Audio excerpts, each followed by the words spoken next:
So this is off-screen ministry ideas for fall. I hope that you are here in the right place with us. We are glad that you're here. Feel free to keep putting your names and locations in the chat, and make sure to select all attendees and panelists. All right, you can move us forward, Catherine, when you're ready. So my name is Sarah Bentley Allred, and I am with the Department of Lifelong Learning at Virginia Theological Seminary. And this webinar is a webinar from Lifelong Learning and some of our friends in ministry. And Building Faith and eFormation are two of our learning communities through Lifelong Learning who sponsor these webinars. So today our webinar is more Christian formation focused, and next month in September our webinar will be more digital ministry focused. All right, Imani is having a little trouble hearing, so I'm going to go ahead and read our scripture for us. And she might pop back on in a minute. So I invite you, as you're settling in, to take a deep breath. Join us here in this space set aside for a little learning and being together as colleagues in ministry. A reading from Matthew. Listen. A sower went out to sow, and as he sowed, some seeds fell on the path, and the birds came and ate them up. Other seeds fell on rocky ground, where they did not have much soil, and they sprang up quickly, since they had no depth of soil. But when the sun rose, they were scorched, and since they had no root, they withered away. Other seeds fell among thorns, and the thorns grew up and choked them. Other seeds fell on good soil and brought forth grain, some 100-fold, some 60, and some 30. Let anyone with ears listen.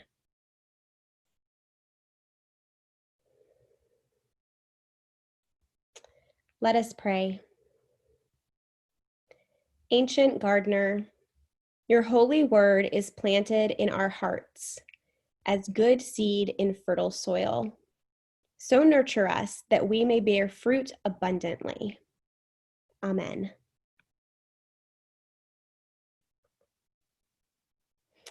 All right. So I'll introduce myself, and then I'll let Samantha, you introduce yourself. Imani was having trouble with her audio, so she has jumped off, but she'll jump back on in a few minutes, hopefully. So I'm Sarah Bentley Allred. I work at a small church in children's ministry in Wake Forest, North Carolina, and I am also an associate with Lifelong Learning. Samantha? Hello, everybody. I'm Samantha. I work in Fayetteville, Arkansas at St. Paul's Episcopal Church. We're a large-ish parish in a college town. That's a little bit about our context.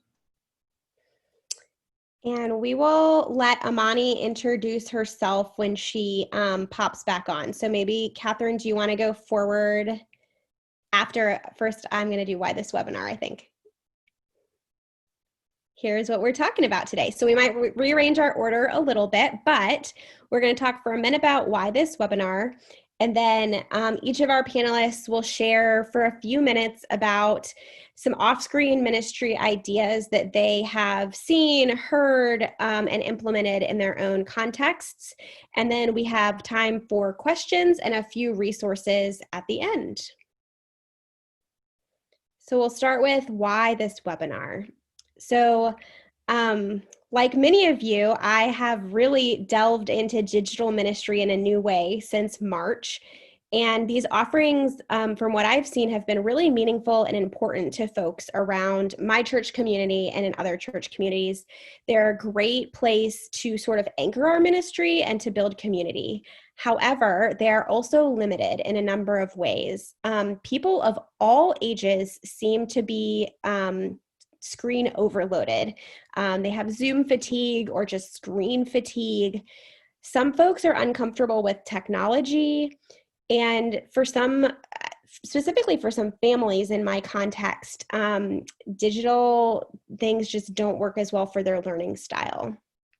So really that's why we're here today, is not to say that off-screen ideas are the only way to go, but to say that they can meet people where they are. Not all people are as comfortable with Zoom and YouTube as others. And so we're trying to provide some alternatives for folks. It also adds variety to have sort of a hybrid ministry model where some things are taking place online, some things are taking place in your home that are not screen related. And also, as I was thinking about the ideas that we had brainstormed as a group of presenters, that sometimes what we do here on Zoom or with YouTube, it can get a little bit like heady and a little bit less embodied. And so some of these activities that don't include a screen, it really brings our spirituality back to our bodies and becomes more physical and more embodied. I also have been thinking a lot about this parable of the sower over the last few months, because we're not in person at church. And in my context, we are actually doing nothing in person at this time. And so sometimes these things that I send out, be it digital or literally in the mail or drop off on people's doorsteps, it feels like I never hear back from them. And it sort of just has gone into the, I don't know, abyss. But really, it also is a little bit like the seed scattering. And sometimes 2 months later, I hear back from someone for whom that thing I sent out was really meaningful. So I'm trying to have some trust that what I'm putting out is meeting it with good, fertile soil, at least in some of the cases. So this is a webinar specifically about ideas. And so we really hope that you will share your ideas in the chat. Just like when it comes to you, please put it in the chat. Make sure that you click all panelists and all attendees. And that way you can inspire folks with your ideas and just share your good ideas while we're going through the webinar. We certainly don't have all the ideas. So, all right. We hope that this will also generate some great ideas. So I'm going to hand it, actually, if we can go, forward one, I'll hand it over to Samantha. Thanks, Sarah. So I'm going to talk a little bit about offerings that we have been doing in our context for engaging people in their homes. And I'm sure many of you have done similar things or have ideas. What we've been trying to do is just experiment with what we think would work and just throw things at the wall and see what sticks. So our goal as a church has been to offer parallel offline activities for anything that we're doing online, as well as one intergenerational activity a month that's going to engage people in a way that doesn't involve the computer at all. So you see the picture. We just had a parking lot parade to hand out our at-home materials and to register people and to do a backpack blessing. And the week leading up to that, we invited people to come down to the church and do chalk drawings in the parking lot so that when they drove through, it would be bright and colorful. I know Sarah's going to talk about things that bring you to the church campus, but that was a recent activity that we did that was a way to hand off things that people could then do at home. When we first started isolating, we began with a packet for Holy Week and Easter. And part of that was helping people to engage in creating a home altar or a sacred space in their home. So as we move into new seasons, while we're still isolating here in Fayetteville, things are not really getting much better. So we're staying physically distanced for the time being. We're thinking about how we can continue to engage people with their sacred space at home. And so part of that was an adult spiritual practice book that we put together. As people came through their parade, we handed them a booklet that has about 10 different spiritual practices that they're invited to play with, to engage with, see if any of them speak to them. Each of them, or almost all of them, are tied to a ministry that we have at our church. So for example, one is how to draw a labyrinth, and then you have a finger labyrinth that you can use. We have a labyrinth here at the church. We've invited people to practice contemplative prayer, and when we have a contemplative prayer practice group here at the church. So trying to engage people in practices at home that represent things that we do in community. And hopefully they'll do that in their next to or with their sacred space that they've set up in their home. For children and youth, sort of along similar lines, we have put together zines, magazines, or workbooks, depending on the age group. The children's is like coloring pages and things that they can do that are at their level, and the zines are for our youth group, and they're a little bit more dynamic. They're linked to what we're going to be doing online. So when we gather with on Zoom with the youth, it will be parallel to what we're doing in the zine, but you don't need to participate in order to get something out of it. So hopefully we'll engage people who are both online and offline with the same conversation. I've seen lots of action on the Forma Facebook page and other places, thinking about activity boxes that we can send home to help engage people. The one that we did at our parade was to send home materials to do God's Eyes, so people could do their own God's Eye at home and put it up. We've also sent out a book recommendation list, so that older adult, it's an adult list, but we could do a children's list. That would be another idea.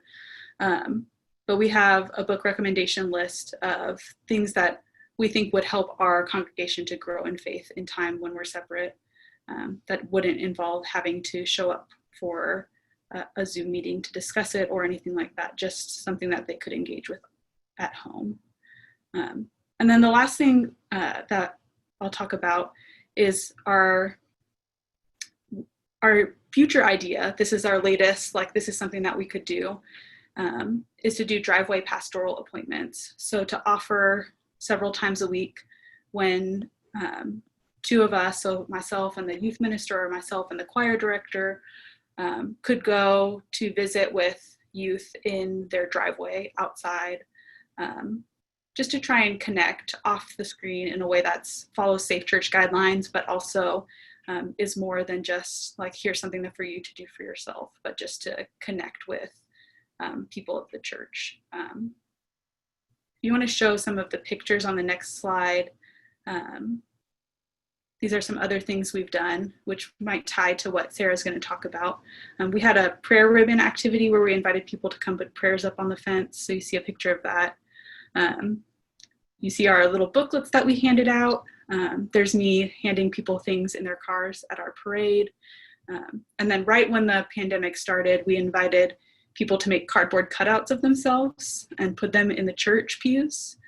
So our church is filled with cardboard cutouts, and it's really festive. You see them on our worship service online, but it was an opportunity for people to do something and then come to the church and deliver that. I think that's all I have to say for now. So I'll pass it off to Sarah or whoever, whatever direction we're going next. Samantha, really quickly, can you answer two questions? One, can you say a little bit more about how big your church is? Yeah, so it's a larger parish, and we have a larger staff. So we have staff support to get a lot of these things done, which I acknowledge is a privilege that we have. I think our average Sunday attendance is around 500 people. So I don't know if that would be considered large. It's large in Arkansas for an Episcopal church. Yeah, and you're in Arkansas. And we're going to, I think, save some of these questions for a little bit later. Awesome. Thank you. Thanks. Who's next in the slides? Okay, I'm going to jump in, and then Imani, we'll go over to you. So something that has been working well in my context is activities that bring folks to the church campus. So my church was an average Sunday before the pandemic, an average Sunday attendance of around 125, and I'm a 20-hour-a-week employee with the church. there are 2 full-time employees and the rest of us are part-time.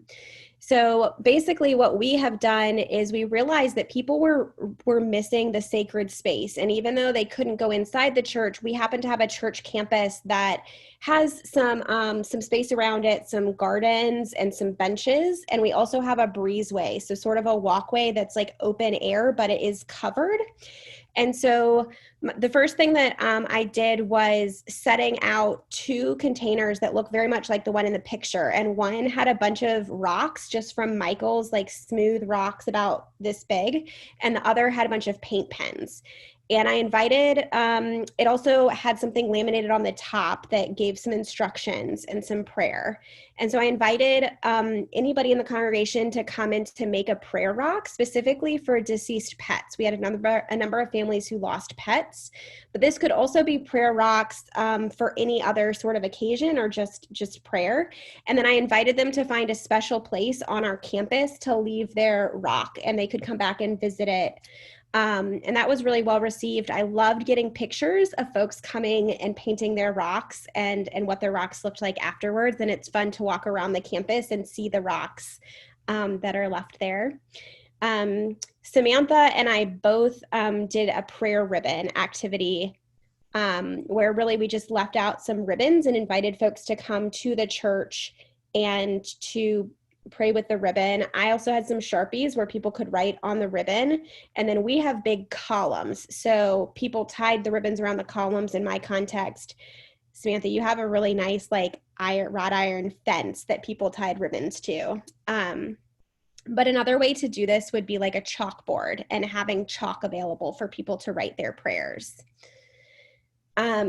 So those are 2 things that we have done. And our next iteration that hasn't actualized yet is that we have been talking about saints in godly play all summer. And so what I've done is each saint we've talked about, I created in Canva a picture of the saint and 1 question at the bottom about the saint's life. And I'm going to laminate them, tape them to those like paint stir sticks and stick them in the ground around our church campus, kind of hide them around. And then I'm going to invite anybody in the church that wants to come on basically a saint scavenger hunt around the church campus, and then to email me the answers to the questions if they would like to. But I can see this working in a lot of different ways. You could have sort of a nature scavenger hunt where you're having folks look for different types of trees on your church campus.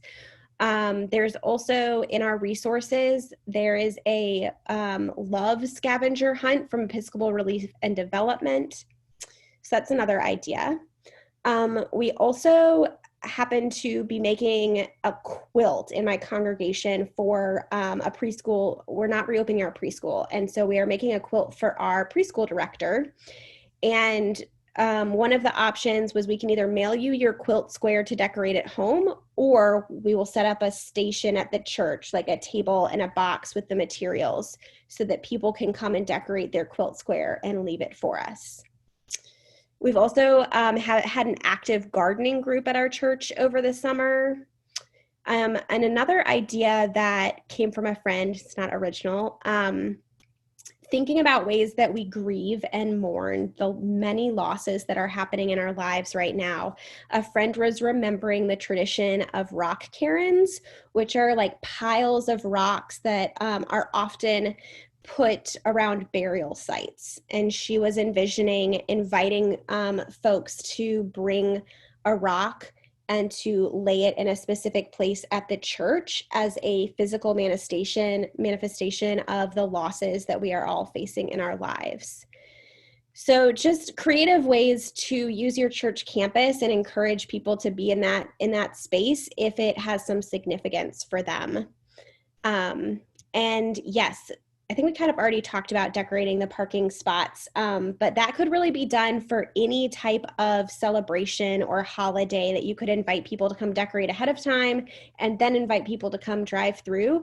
You could even do some kind of mural, like if somebody wanted to write out a big word in the parking lot and then have other people come and decorate the letters. I know, Samantha, you mentioned that you have a labyrinth. We don't have a labyrinth at our church, but we have a grassy area, and someone was able to use chalk paint to create a labyrinth that was temporary on the grass. And we have a link in our resources to how you can create your own labyrinth. And then I've seen so many great things happening with parades around just different things, back to school parades. We are having a parade at my church to say farewell to the preschool director and staff who will not be coming back this fall.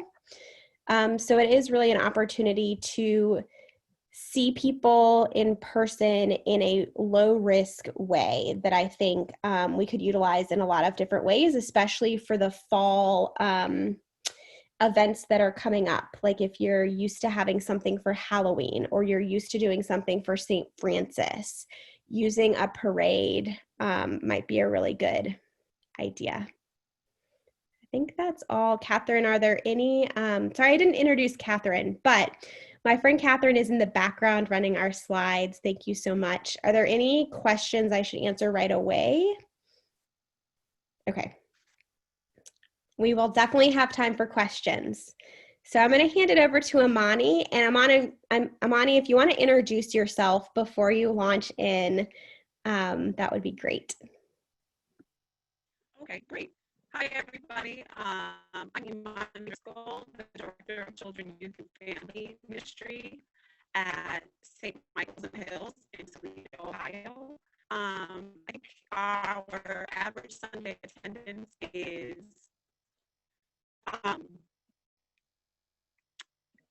I'm seeing that some people can't hear me. Yeah, you're breaking up just a little bit, so maybe just lean closer to the microphone. Okay, yes. So I'll do that.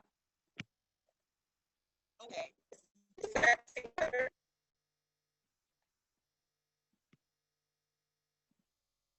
I hope that's better. So our Sunday attendance is about 60 to 75, somewhere in there. And what we tend to do is have a big Sunday school. Oh, sorry.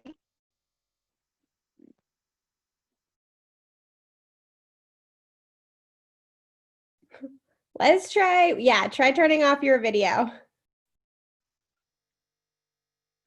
Okay, I turned off my audio and came back. That's a little better on my end. Okay. All right. So what we tended to do before the pandemic was to have a big wonderful schoolhouse with our pre-K through fifth graders because there's a lot of sibling groups and then also some cousin groups. And once we tried that, once we got into the shutdown and we tried that, we found that Zoom was not really working, especially for our pre-kindergartners, our kindergartners, and first graders. And so we had to think about some other ways to do things. I'm sorry that the audio is so bad. It's okay. I'm going to take some notes in the chat. So you just keep rolling. Okay. And so with so we had to find a new way to engage people. So what you see on my slide here was the board, the whiteboard that you see. I have my pre-K, my K, first, second, and third, my fourth and fifth graders, and then my middle schoolers and high schoolers all in groups together.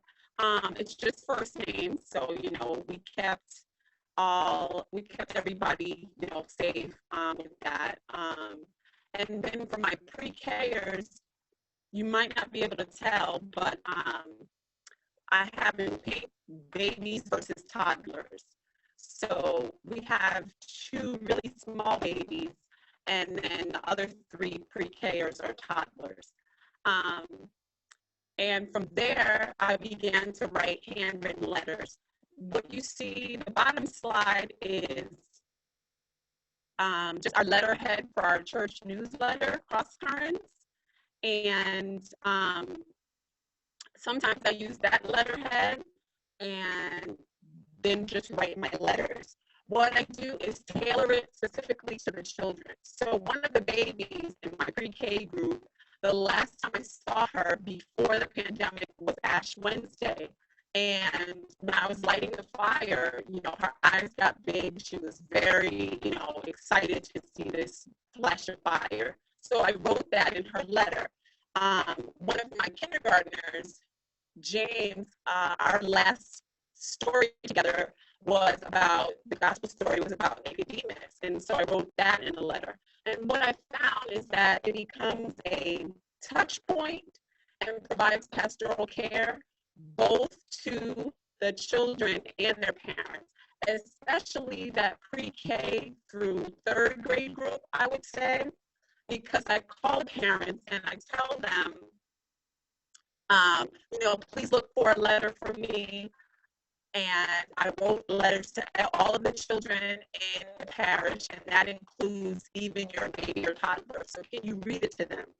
And what I like about that is it's like, I don't really think that Gen Z and younger ever really receives mail. So that's a nice thing for them to have, you know, this piece of mail from the church, and it's handwritten by, you know, their children and youth minister.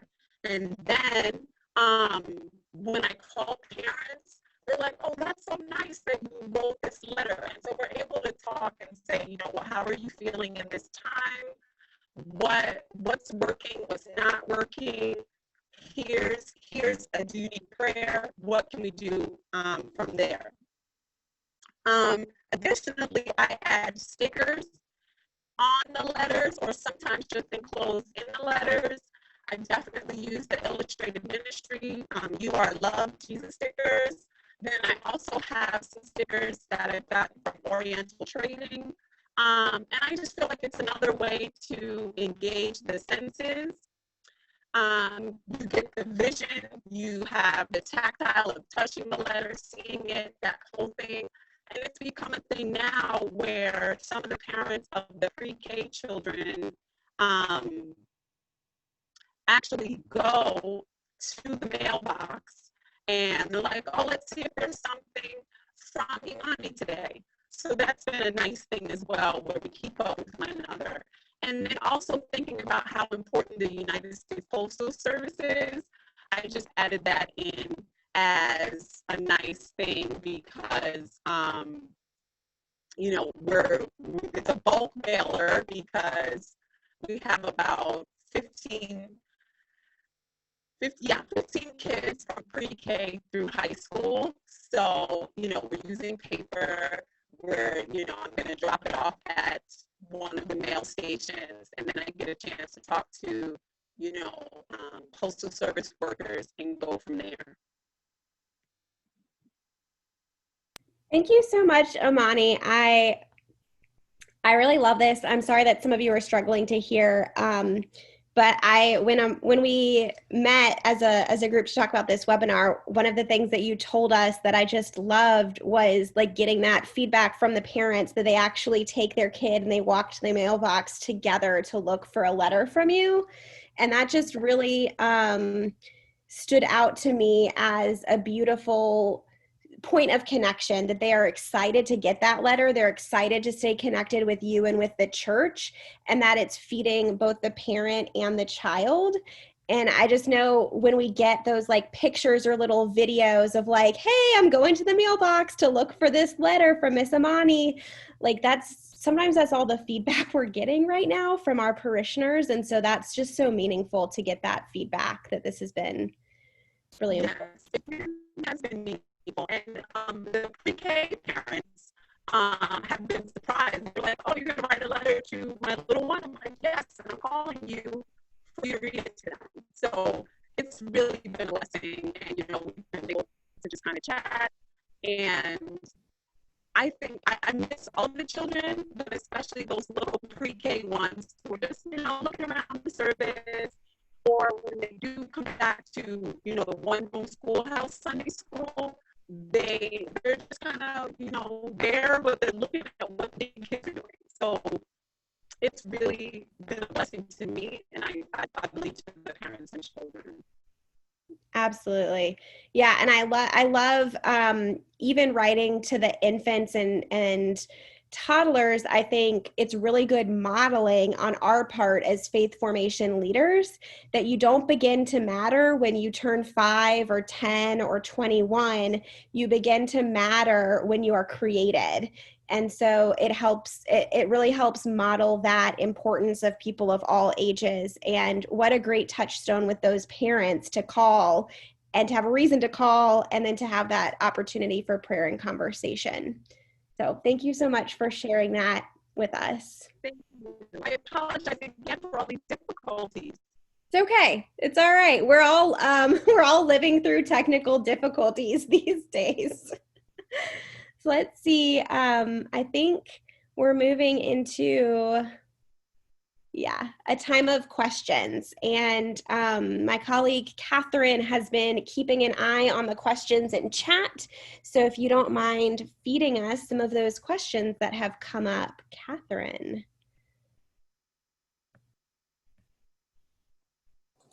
Yes, just one second. So, everyone, by the way, was very supportive. Imani, I hope you don't mind. I mentioned that you also had car trouble trying to get to where you were headed. So, and folks were very encouraging and hoping that your day starts to go better after the webinar.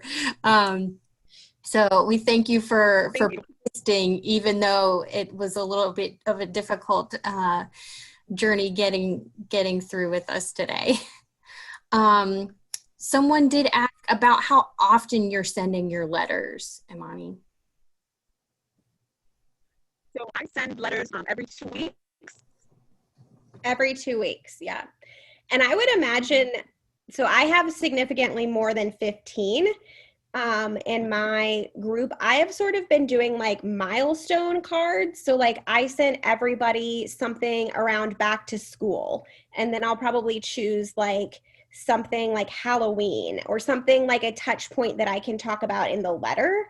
I would say maybe like every 3 months. If you have a larger group, you could try to like cycle through.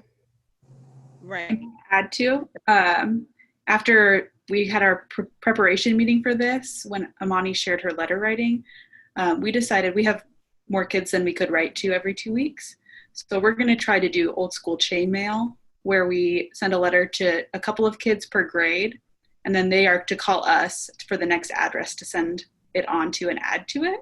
So Imani, you inspired us to think about that as a little adaptation. And that gets the children engaged too, and then they're writing letters. So I like the chain idea as well. Love the chain idea. Yeah, that's great. I've heard of a youth group that has been having success with that. I think maybe Christine mentioned it, or at some point during a webinar, someone mentioned that. We do a lot of webinars, and how their youth group is really enjoying that. And in a group of 15 or so, they've gone around at least 1.5 times, and they were doing one of those stories where someone writes a line and then the next person writes a line and that kind of thing. So that's been really fun for them. Have asked what you use for online signups when you do those. I think that popped up when you were chatting, Sarah, maybe? I'm not sure. Yeah, I'm not sure exactly what it refers to, but for signups, I generally use Sign Up Genius. I'm also seeing a thing about kind of take home boxes or faith at home boxes. So I thought we might address that.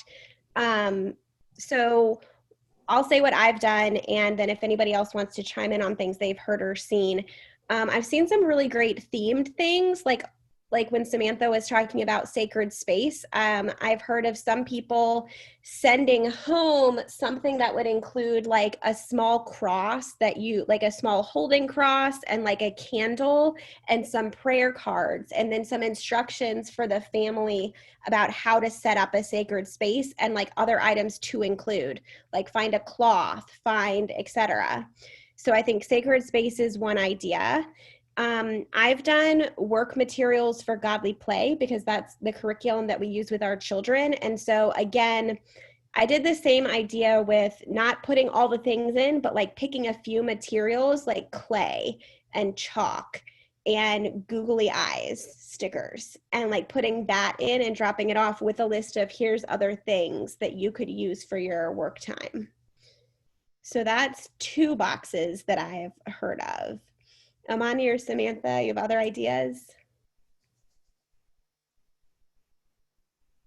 I think if you go onto the Forma Facebook group, some folks have been posting about what they're doing, and that might be a good place to find some other ideas on the boxes. I did want to kind of move us to talking about some of the other questions. One that has come up is, how do you connect with older adults right now? And I think it's important for us to consider that, obviously, but really some of the ideas that we've already talked about can apply to that, like Samantha Clare's idea with sending booklets out to folks. You can definitely send those to people. And Samantha Clare, I'll give you a minute in I think it was you, in our pre-meeting when you talked about how folks have found that really helpful in that it tells them about the worship service. Is that right? I'm not making that up. Okay. So I'll give you a minute to talk about that, but there are lots of other ways that we can connect with folks, like you can have sort of digital ushers to help older adults get connected with the online worship that your congregation is already doing. That's something that has been helpful for folks in my context. And what else? I read a post by someone about Mac Packs, where they, and it's named after a man who was named Mac, where the church puts together you can get either a DVD or a CD for the recording of the worship service, and folks receive these little packets on the Monday following worship. So it includes the recording, either audio or both video and audio. It also includes the bulletin so that they have all of the announcements and such that everyone else is hearing in worship. And then there's a large print, that's the word I was looking for, a large print bulletin that kind of outlines what's going on in worship as well. Would love to see other folks insert into the chat box some of their ideas. Those are the first few that I can come up with off the top of my head for older adults. But if anyone's having questions or ideas or not sure how to make something work, please reach out to us and we'd love to be a conversation partner for you. That's part of our job in Christian formation and discipleship in lifelong learning at VTS. Okay, now Samantha Clare, would you tell us a little bit more about the booklets that you made? Sure. They'll be sent out as a PDF so you can look through it thoroughly. But the opening page is a letter to people about like how do we continue to grow spiritually in a time of a pandemic when we can't be together. And then following that, there are a series of instructional pages. Each page has one spiritual practice that people can engage with. So it's Lectio Divina, Contemplative Prayer, Labyrinth, Anglican Rosary, a variety of other that I'm not going to be able to remember off the top of my head. But it walks you through how to do those practices on your own. And each one of those is linked to something that we do in our church as a ministry. So that's a helpful connection for us. But they're also just spiritual practices that anyone could do on their own, no matter if there's a connection to something in their local community. And then at the end of that is the book list, recommended reading for the fall. And on the back is a list of all of our online formation opportunities. So the version that we'll send out to you in an email doesn't have our specific context information in it. It's a general sort of booklet that anyone could use. Friends, there are so many great questions coming in, and I don't think that we will get to all of them. I just want to say that up front, but we will continue to work through those. Another question was, I had one more idea. For older adults, some churches have been using have set up a call-in option, and that's relatively easy. I've heard, I've not done that personally, but if that sounds like something that would be helpful to the folks in your context, feel free to reach out to me, and I will help you figure out what service people are using to be able to broadcast their worship on the phone so that older adults can call in for that. Okay, so the communal supplies is a no-go for Noelle's context. Sarah, would you just briefly tell us how you did I know you did your VBS bags, and you did that Sarah just popped off. We're all having some digital troubles today. So what Sarah did when she put together some packets was she well in advance put all of the materials into Ziploc bags, and she left them and did not touch them for a couple of days before, I forget exactly how many days, but she figured out how many days it would take for essentially for any virus or germs to die on the materials, and she did that, and then had the bags available at the church so that folks could come by and pick one up and not touch the others in order to receive those. Folks are wondering how much should they try to press their church to do some sort of in-person gatherings with children. What are your ideas about that? And while someone's answering about how hard to push to gather with children, start thinking about more youth ideas. We know that some of the ideas that we already shared also can apply to youth, but we're wondering about some other ideas for that age group. Right. Sorry, I got kicked off. I would say, Go ahead, Imani. oh, okay, no, I would say I would gently to moderately push, because I do think some face-to-face contact is important. Make sure that the church council, the vestry, the people you really need to convince that you'll be following all safeguarding procedures as well as all procedures, regarding COVID-19, and that, children who are able, it's 6 or 7, will be wearing masks and will be social distanced, but will have that point of contact and will be together in a space, even if it's socially distanced. I would push because it's been a thing, and I've definitely heard from, especially 5th and 6th graders, like at middle school age, about how much they miss seeing another, because we have a number of school districts, so it's not like they would see each other in school or on Zoom or things like that for school. So I would try. Okay, so Imani was just kind of guiding us to make sure that we, in pressing to meet in person, do keep in mind the regulations for your context locally, and to have the support of your vestry or council or whatever the leadership body is for your church. And we do know that it's easier for younger children developmentally to connect in person. However,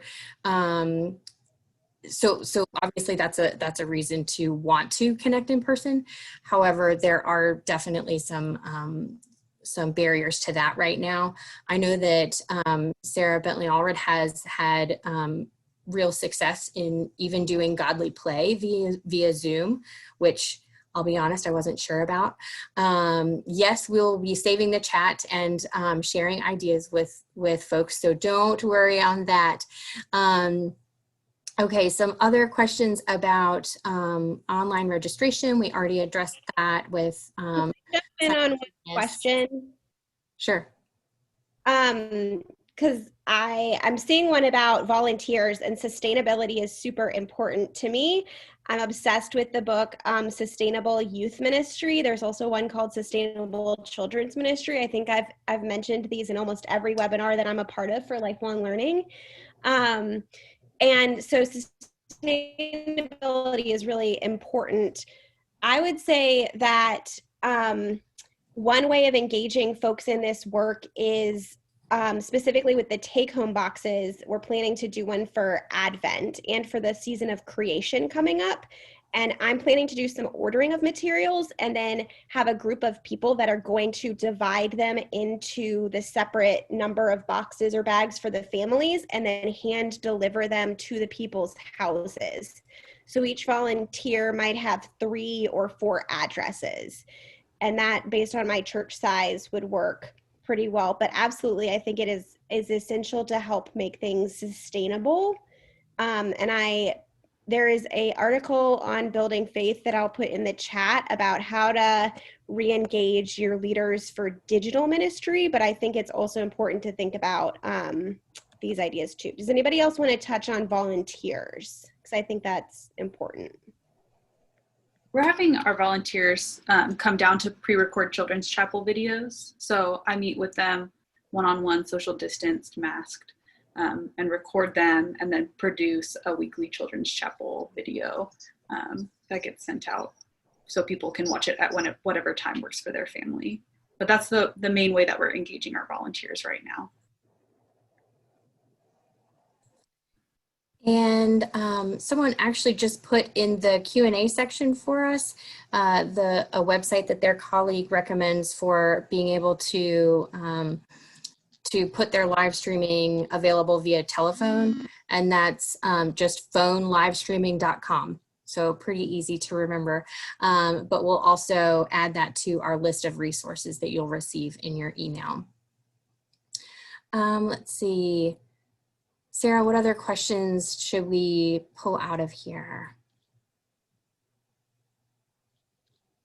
I think you wanted to touch on youth. Yes, thank you. Yes, youth. Yeah. So, and I think we have about 3 or 4 more minutes here. I would say, so I am primarily children's ministry in my church role, and I have a colleague doing youth ministry, and I would say it's been significantly more challenging. I think the handwritten notes are a great option for youth.